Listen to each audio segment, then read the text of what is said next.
First Chronicles in chapter 16 verse 11, depend on the Lord for strength, always go to Him for help. Matud pa sa giingon sa Bible, sa Ginoo daw ka mo sandig, sa Ginoo ka mo salig, og sa iyahang kusog, og kanunay ka sa iyahang mga yugtabang. Asa ba ta nagasalig? Asa ba ta nagadepende? Ug asa ba ta gapangayugtabang? Natural na mga kaila, pero mas nindot bilang mga Kristohanon sa Ginoo. So atong tun-an kining gitawag nato, keep the fire burning. So sama ka sa nagadabok og kahoy sa tunga sa kabuntagon na purting bugnawa. Na ang ginahimo nato para magpadayon ang iyang init, ang iyang padayon to ginasugduran para magpadayon ang kalayo. Now, sa ato ang pagpangalagan, pag mawala kining kalayo, sa ato ang pag-serve sa Ginoo, mamugnaw ta. So, kinahanglan nato na padayunon sa makaron sa nahitabo sa atong situation, sa atong buluhaton, itong ma-observe nato. Usahay, hindi na magkasya, usahay, luag kaayo.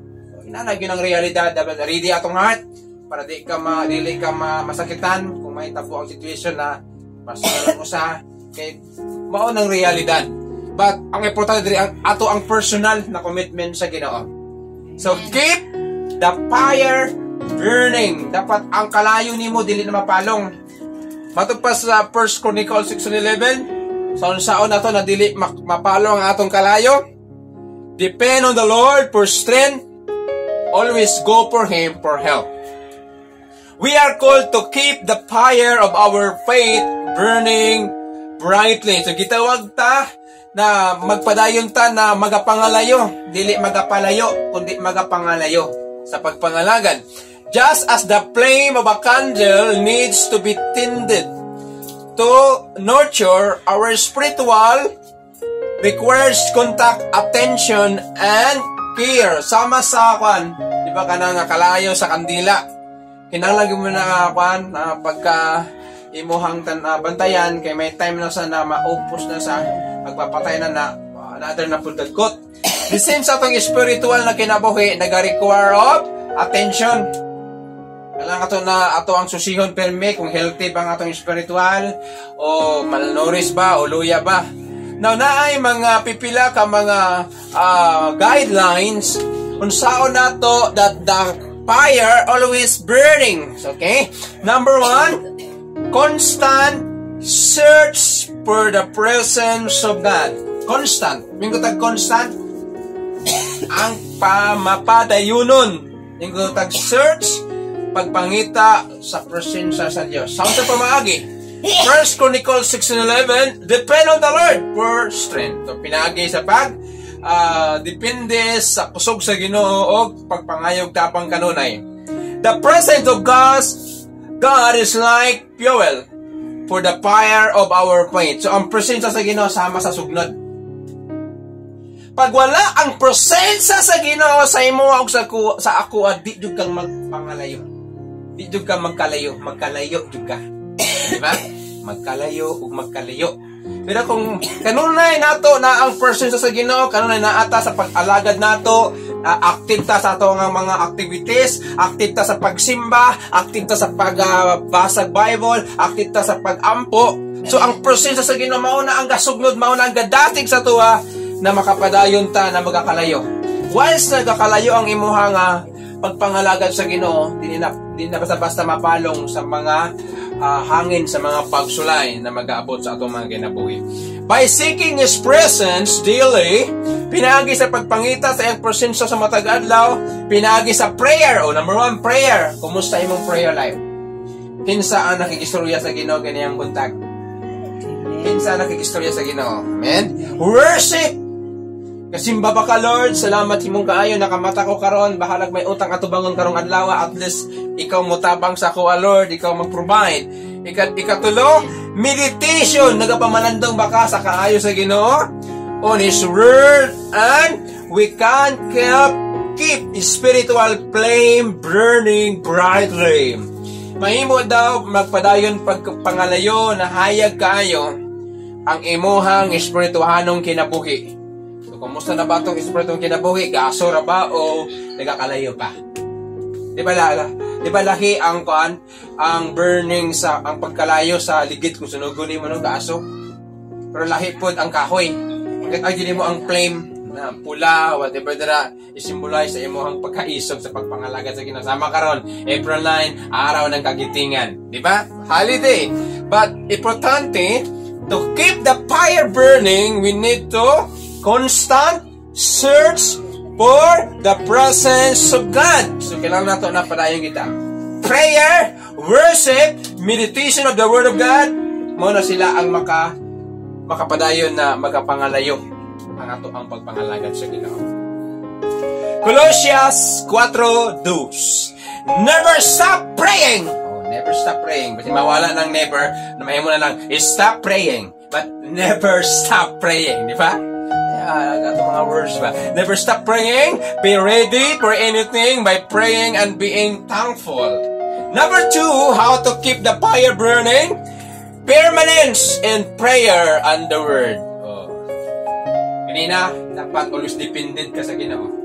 Ikadua, dapat na kay maintenance sa imong prayer. Repetition lang nisa ng mga word na dili mawala sa matag sermon ang word na prayer. Kay encourage ta sa Ginoo na makikisruya gyud para dili mga panos ang ato ang mga dila mga problema sa atong kinabuhi. So we need to speak to God daily na natin permi na time na magipag-istorya sa Ginoo katungod kay never stop praying. Matupad sa Colossians 4 verse 2. A prayer and the study of God's Word are essential for maintaining spiritual vitality. Ang ka-healthy sa imong espirituhanon ang duwa mag-ubang ginisa. Una, pag-ampo. Ikadua, Word of God. Na-remember na ako ang isa sa itong mga Sunday School, Principle of Spiritual Growth, nakabutang dito ang twice na deal na attend na sa service o na outside class teaching, study teaching. Na kung matod pa sa writer, kung atong atinan lang is only Sunday service, matod sa writer, dili ta mo grow. Kaya kita kakaon ta dili lang sa makausa. Amen. Kasi nila ang once a week lang kakaon. Wala no? Magkaon ta na pay pamahaw paniud to panihapon na pay merinda. Nya kung magkaon ta sa pulong sa Ginoo sa saka semana kay isara. That's why naatay mga ingon ani nga activities. So salamat sa Ginoo na mugda kini. O dapat dili ta magpa-disturb kung walay gana, ayo paapikto sa imong kagalingon kay ikaw nagapaling-kamot na imong kalayo, dili mapalong, dili maundang, kadayon na nagapangalayo, dili nagapangalayo, di ba? By remaining steadfast in prayer and immersing ourselves in the scriptures, we nourish our souls and keep the fire of our faith alive. Paano daw ang atong pagtuo mabuhi, dili patay? Malig-on sa imuhang pag-ampo. May mga time man yun, even me naka-encounter yun, naka-experience. Anang wala, yung higana mag-ampo sa imo, ambak na kadayon, ay wala na ako ka-pray, Lord, forgive me. Wala ko ka-ampo na naman. Napisi mong utok sa imong problema. Imong sudanon karon si problema, pero kinanglan yun mo, i-remind, ang atong kagalingon na makapanores lang, makapatambok, makapaatiman sa atong kalag, kining ato ang kalayo o ang pagtuo nato dapat buhi. Mamatay ang atong pagtuo kung di na ka mag-ampo.